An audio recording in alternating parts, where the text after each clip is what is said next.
She remembers the moment the photographer took her picture. She remembers her anger. The man was a stranger.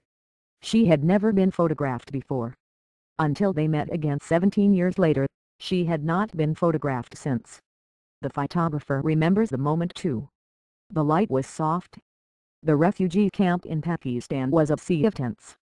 Inside the school tent he noticed her first. Sensing her shyness, he approached her last. She told him he could take her picture. "I didn't think the photograph of the girl would be different from anything else I shot that day," he recalls of that morning in 1984 spent documenting the ordeal of Afghanistan's refugees. The portrait by Steve McCurry turned out to be one of those images that sears the heart, and in June 1985 it ran on the cover of this magazine. Her eyes are sea green.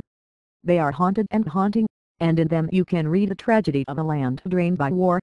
She became known around National Geographic as the Afghan girl, and for 17 years no one knew her name. In January a team from National Geographic Television and Filmed Explorer brought McCurry to Pakistan to search for the girl with green eyes.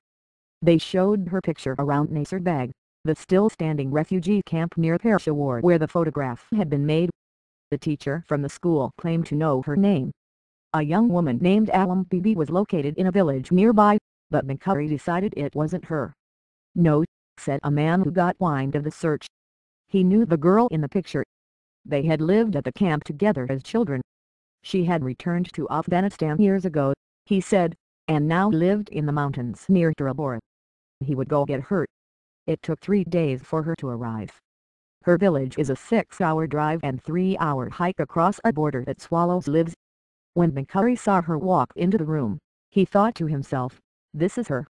Names have power, so let us speak of hers.